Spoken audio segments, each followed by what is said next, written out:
नमस्कार दोस्तों, स्वागत है आपका आपके अपने YouTube channel RBSC online classes में। आज से हम बात करने जा रहे हैं आपके बायो के बारे में, यानी फर्स्ट चैप्टर से स्टार्ट करेंगे। आपकी पूरी बायो अब से लगातार चलेगी, बायो के चैप्टर हैं वो लगातार चलते जाएंगे, तो लगातार देखते रहें। यह पूरी बायो आपको बहुत ही अच्छी तरीके से समझाई जाएगी, ना सिर्फ समझाई जाएगी बल्कि आपको बहुत ही अच्छी तरीके से सिखाई भी जाएगी।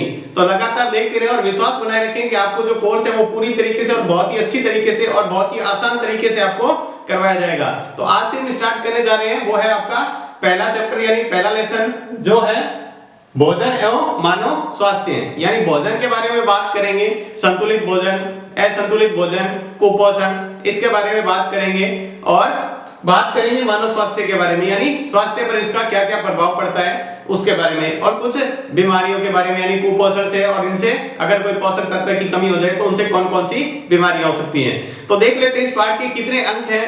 वो अंक मिलेंगे आपको 4 अंक का जो पाठ है, ये कुल 4 अंक का पाठ है। इसके अंदर आपको एक नंबर का प्रश्न आएगा और एक 3 नंबर का प्रश्न आएगा, साथ में 2 प्रश्न आएंगे। तो बहुत ही ध्यान से देखिएगा और बहुत ही आसान तरीके से आपको समझाएगा और बहुत ही 4 के 4 नंबर आपको प्राप्त हो जाएंगे बहुत ही आसानी से। तो देखते हैं, शुरू करते हैं आज के पाठ को, मानव स्वास्थ्य एवं भोजन के बारे में।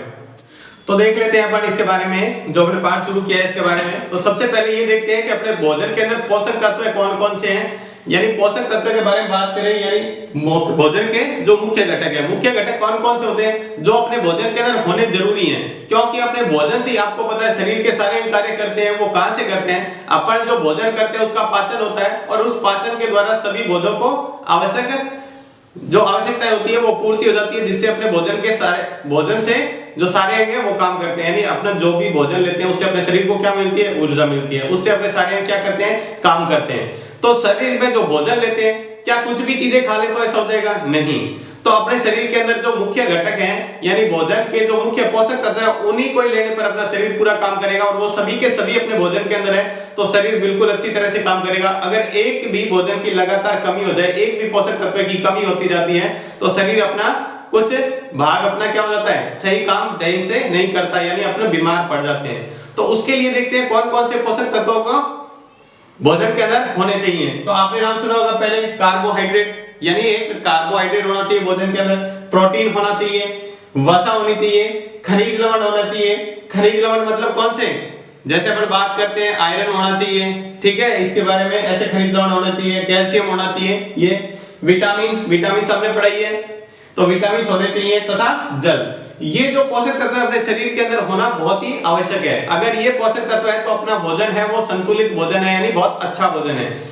अब देखते हैं इसके बाद संतुलित भोजन और असंतुलित भोजन। संतुलित मतलब क्या होता है कि सभी पोषक तत्व अगर सही मात्रा में है अपने भोजन के अंदर, ये सारे पोषक तत्व हैं जितनी मात्रा अपने को जरूरत है उतने के उतने हैं, तो वो संतुलित भोजन है। अगर उसमें से एक भी तत्व नहीं है, यानी अपन जो खा रहे हैं उसके अंदर बाकी तत्व सारे हैं लेकिन क्या है, खनिज लवण मान लो नहीं है, तो अपना भोजन क्या होगा, संतुलित नहीं होगा, मतलब असंतुलित हो जाएगा, एकदम अच्छा भोजन नहीं होगा। किसी भी एक प्रोटीन की कमी हो जाए मान लो, तो उससे भी क्या होता है, भोजन पूरा अच्छी तरह से नहीं मिल पाएगा, यानी अपने शरीर को जितनी ऊर्जा जिस तरह से सभी अंगों को मिलनी चाहिए वैसी नहीं मिलेगी। तो देख लेते हैं सबसे पहले संतुलित भोजन। संतुलित भोजन किसे कहते हैं, वह भोजन जिसमें सभी पोषक तत्व प्रचुर मात्रा में, यानी प्रचुर का मतलब जितनी मात्रा में अपने को जरूरत है उतनी की उतनी क्या है, अगर उसके उपलब्ध है तो वो कौन सा भोजन कहलाता है, संतुलित भोजन। यानी वह भोजन जिसमें सभी पोषक तत्व प्रचुर मात्रा में उपलब्ध हो उसे संतुलित भोजन कहते हैं। अब संतुलित भोजन लिया है, मान लो अपने सारे के सारे पोषक तत्व थे, तो इससे क्या क्या अपने शरीर पे फायदे होते हैं। वैसे तो बहुत सारे फायदे होते हैं लेकिन मुख्य तौर पर देख लेते हैं कि शरीर, एक तो शरीर को मजबूत बनाता है, शरीर को क्या बनाता है, मजबूत बनाता है, यानी ताकतवर शरीर को बनाता है। दूसरा, रोग प्रतिरोधक क्षमता को बढ़ाता है। रोग प्रतिरोधक क्षमता, मान लो अपने जल्दी से कोई रोग नहीं होता है, रोग का लड़ने के लिए जो शरीर के अंदर जीवाणु होते हैं वो क्या करते हैं, जल्दी से किसी शरीर को रोगाणु युक्त नहीं होने देते, मतलब शरीर को किसी से जल्दी से रोग नहीं लगता है। तीसरा देखो, दिमाग को तेज करता है, यानी याददाश्त को बढ़ाता है और दिमाग को तेज करता है। चौथा, शरीर को स्वस्थ बनाए रखता है, शरीर को क्या करता है, स्वस्थ बनाए रखता है। अब अगला है असंतुलित भोजन, बिल्कुल इसका उल्टा, इसमें सभी पोषक तत्व प्रचुर मात्रा में उपलब्ध है। तो असंतुलित भोजन क्या होगा, वह भोजन जिसमें एक या एक से अधिक पोषक तत्वों की क्या हो जाए, कमी हो जाए। मान लो किसी भी भोजन के अंदर इस जो तत्व है ये सारे तत्व, इसमें से एक की भी कमी होगी, 1 2 3 या किसी की भी कमी है तो वो भोजन क्या कहलाएगा? असंतुलित भोजन कहलाएगा। क्या कहलाएगा? असंतुलित भोजन।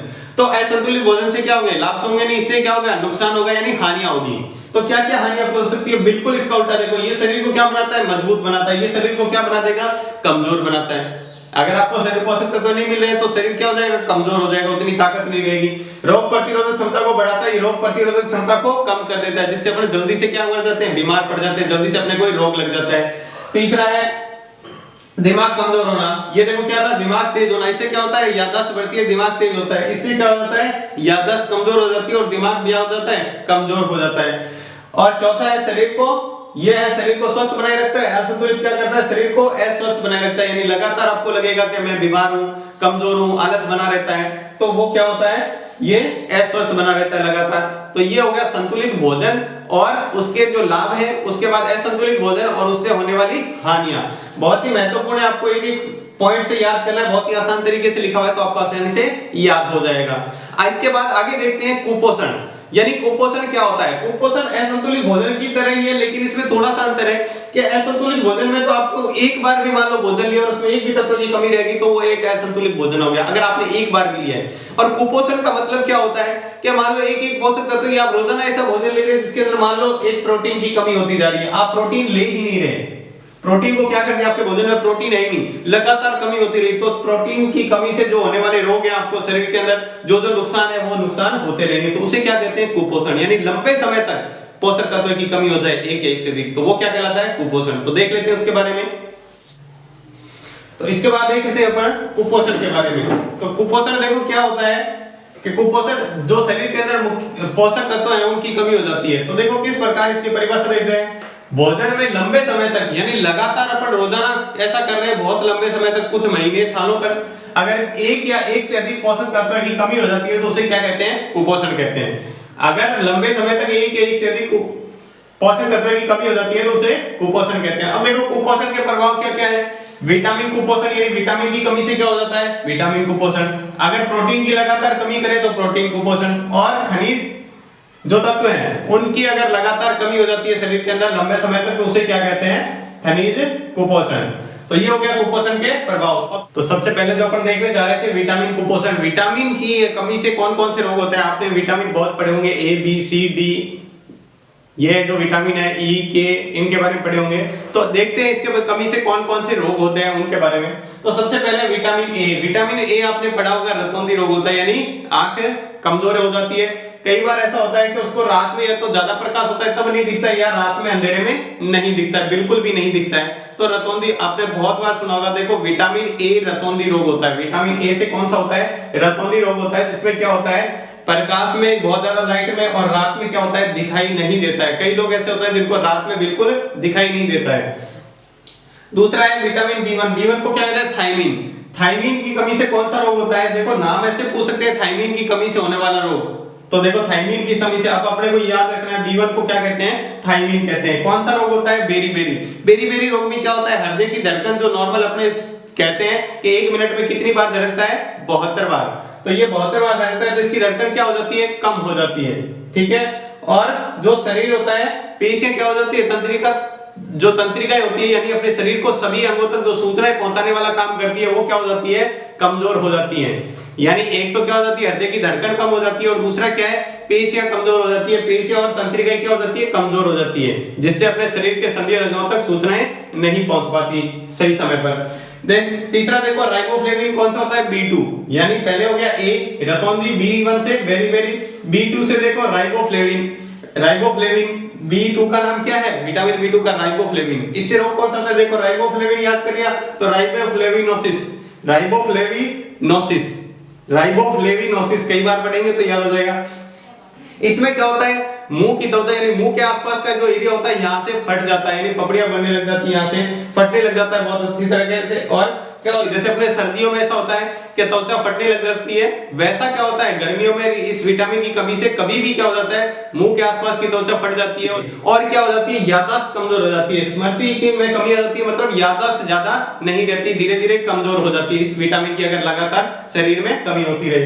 उसके बाद देखो विटामिन बी थ्री कौन सा होता है, नियासिन। बी3 को कहते हैं नियासिन। कौन सा रोग होता है, प्लेग्रा रोग। प्लेग्रा रोग में क्या होता है, जीभ के ऊपर और शरीर के आसपास, यहाँ बहुत सारे लोग देखते हैं जिनका मुंह के आसपास की त्वचा क्या हो जाती है, बहुत ज्यादा फटी हुई रहती है, सही नहीं रहती है, काफी लोग ऐसे होते हैं। और उनके जीभ पर भी क्या हो जाती है, जैसे त्वचा सूख कर, यानी जो अपनी स्किन है वो सूख कर पपड़ियां बनने लग जाती है, वो क्या होता है, ये जो रोग होता है वो नियासिन की कमी से यानी बी3 की कमी से, जो प्लेग्रा के लक्षण है, यानी ये विटामिन है उसकी कमी से होने वाले रोग हो गए और ये उसके लक्षण, यानी कैसे अपने पता लगा पाएंगे कि इसके अंदर कौन सी बीमारी यानी कौन से विटामिन की कमी है। अगला देखो पांचवा है एस्कॉर्बिक अम्ल यानी विटामिन सी से एस्कॉर्बिक अम्ल, और रोग कौन सा होता है, स्कर्वी।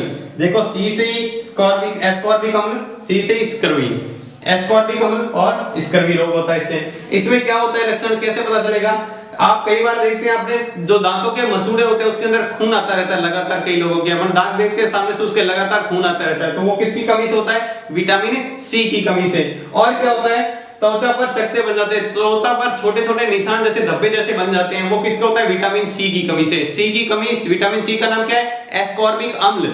जो एस्कॉर्बिक अम्ल होता है उसका, जिसको विटामिन सी कहते हैं, जिससे रोग कौन सा होता है, स्कर्वी रोग।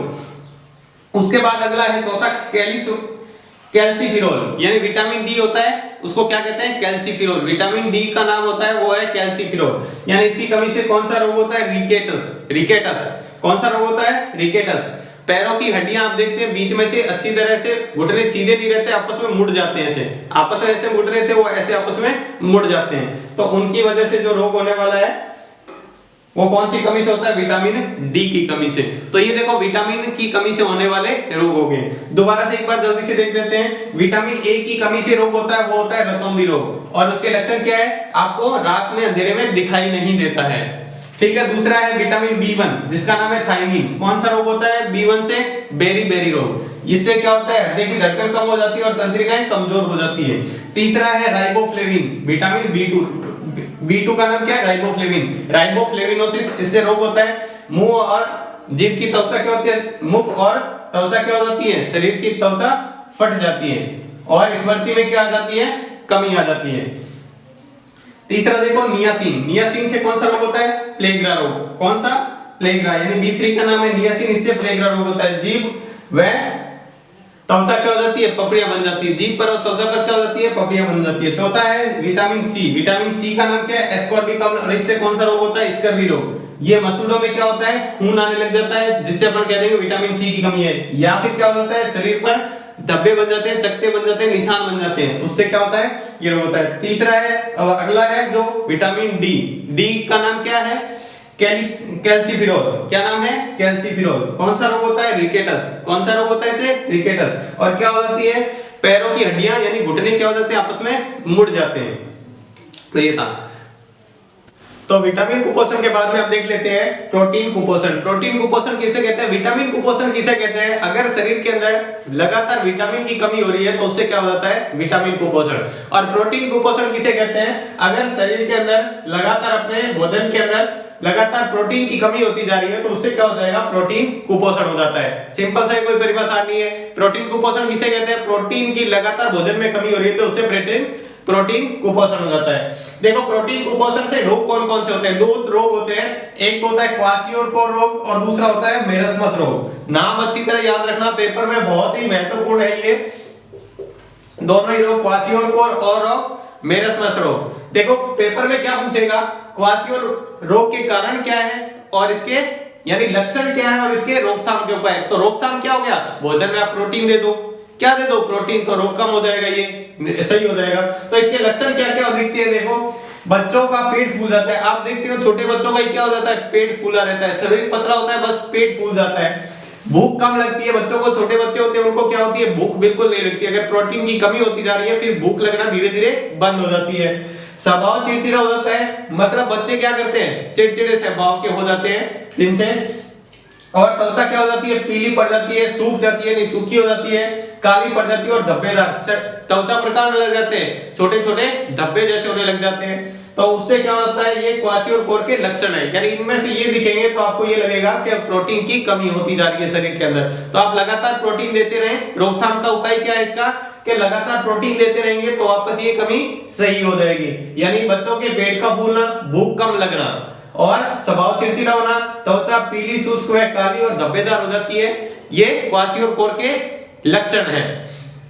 इसके रोकथाम के उपाय आपको बता दिया, भोजन में लगातार प्रोटीन देंगे तो ये सही हो जाएगा। दूसरा देखो कौन सा रोग है, मेरस्मस रोग। मेरस्मस रोग में क्या होता है, ये क्या होता है कि शरीर सूखकर दुबला हो जाता है। शरीर क्या हो जाता है, बिल्कुल दुबला हो जाता है, एकदम मतलब हाथ छोटे बच्चों के इतने पतले हो जाते हैं, जो जैसे अपने हाथ की उंगलियां कह सकते हैं उतने, ये जैसे मारकर इससे थोड़े से मोटे, मतलब इतने पतले हाथ हो जाते हैं, मतलब बिल्कुल देखने लायक नहीं रहते। इस तरह से रोग हो जाता है। आंखें अंदर धस जाती है, आंखें क्या हो जाती है, बिल्कुल अंदर की तरफ धस जाती है। वो कौन सा होता है, मेरस्मस रोग।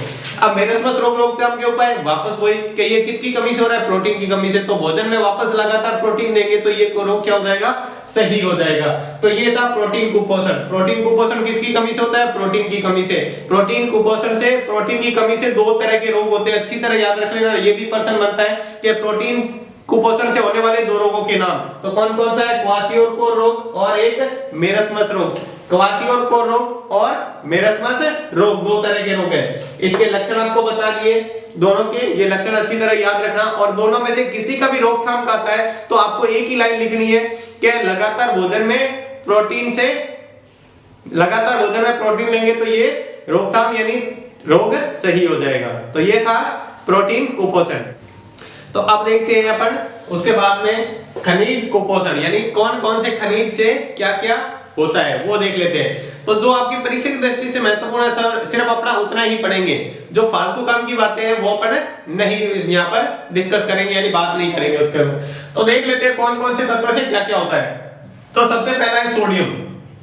सोडियम हमारे शरीर में क्या करता है, हमारी मांसपेशियां संकुचन, यानी हाथ को अपन मोड़ते हैं या कुछ भी ऐसे खोलते हैं, कोई भी अंग हिलाते हैं तो अपनी मांसपेशियां काम करती है। तो मांसपेशियों को सिकुड़ने का काम करता है, मांसपेशियों के लिए ये उत्तरदायी होता है। और तंत्रिका व संचरण, यानी अपने शरीर के सभी अंगों तक सूचना पहुंचाने का और शरीर के संतुलन का कार्य करता ही है। तो इसकी कमी हो जाएगी तो ये मांसपेशियां ढंग से काम नहीं करेगी और ये शरीर का नियंत्रण सही नहीं होगा। दूसरा देखो पोटेशियम की कमी। पोटेशियम की कमी ये सेम के सेम ही है, वही बात कि मांसपेशियों के संकुचन में, तंत्रिका व संचरण में, यानी सूचना सभी तक पहुंचाने में और शरीर के संतुलन में। जो काम सोडियम का है लगभग वही कह सकते हैं पोटेशियम का भी है। ये साथ में क्या करता है, कोशिकाओं भी, विभिन्न कोशिकाओं की क्रियाओं को भी निर्धारित करता है, यानी कोशिकाओं को भी काम करने के लिए उत्तरदायी है। तीसरा है कैल्शियम। कैल्शियम तो अपन सभी पढ़ते हैं, हड्डियों की मजबूती के लिए होता है। अगर अपन दांत और हड्डियां हैं उनको मजबूत बनाना है तो कैल्शियम की लगातार मात्रा, जितनी उचित मात्रा है उतनी लेनी पड़ती है। अगर कैल्शियम की अपने शरीर में कमी हो जाए तो हड्डियां कमजोर हो जाती है। हड्डियां क्या हो जाती है, कमजोर होकर मुड़ने लगती है।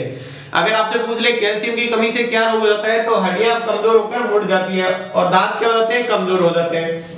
उसके बाद है फास्फोरस। फास्फोरस क्या करता है, ये कैल्शियम के साथ मिलकर वही काम करता है। फास्फोरस और कैल्शियम दोनों एक ही काम करते हैं। ये देखो सिंपल सा याद करना है, ये दोनों का एक ही काम है।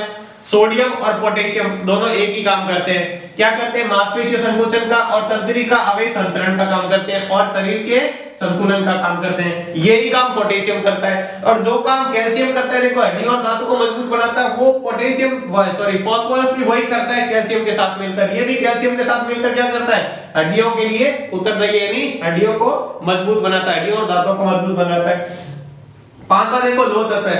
आपको पता है हमारे शरीर में क्या होता है, हीमोग्लोबिन होता है। क्या होता है, हमारे रक्त के अंदर होता है हीमोग्लोबिन। वो क्या करता है, लोह तत्वों की कमी से वो हीमोग्लोबिन की मात्रा बढ़ती है।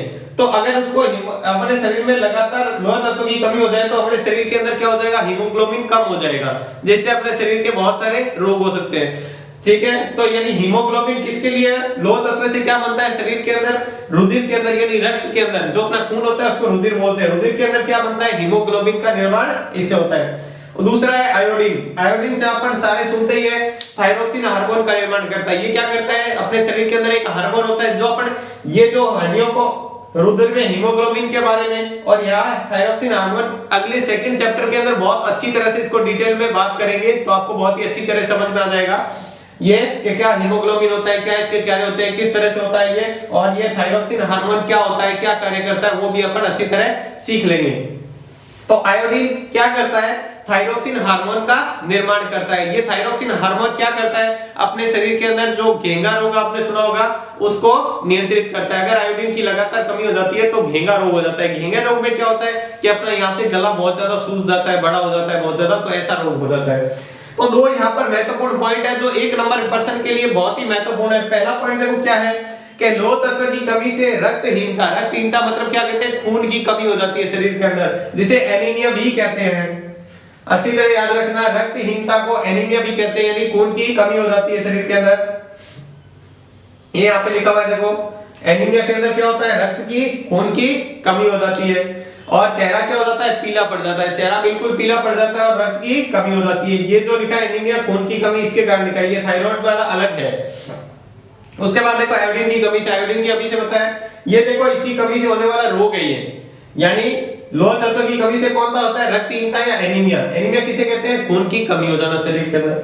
आयोडीन की कमी से घेंगा या गलगंड रोग होता है, घेंगा या गलगंड रोग होता है। इसमें क्या होता है, थायराइड ग्रंथि होती है जो अपने शरीर के अंदर, उससे क्या हो जाता है, हार्मोन जो स्रावित होता है उसकी क्रिया क्या हो जाती है, धीरे हो जाती है, यानी धीरे धीरे हार्मोन स्रावित करता है, जितना शरीर के अंदर है उतना नहीं कर पाता। तो ये क्या करता है, थायरोक्सिन हार्मोन के निर्माण का उत्तरदायी है। तो ये क्या करता है, थायराइड ग्रंथि की क्रिया को मंद कर देता है, यानी धीरे धीरे कर देता है। थायराइड ग्रंथि जितना काम करना चाहिए, मंद का मतलब काम क्या कर देती है, उतना नहीं कर पाती, धीरे कर देती है। तो ये अपने बात कर ली है पूरी भोजन के बारे में और उसके कुपोषण के बारे में। अगले जो चैप्टर में, अगले इसके पार्ट में, सेकंड पार्ट में पढ़ेंगे मानव स्वास्थ्य के बारे में। तो आज की क्लास में बस इतना ही। ये जो पार्ट है बहुत जल्दी पूरा हो जाएगा, उम्मीद करते हैं अगली ही क्लास में पूरा हो जाएगा। तो आपको ये क्लास में समझ में आई होगी। अगर आपको हमारे पढ़ाने से 1% भी अगर फायदा हो रहा है तो प्लीज हमारे चैनल को सब्सक्राइब करें और लाइक करें। धन्यवाद।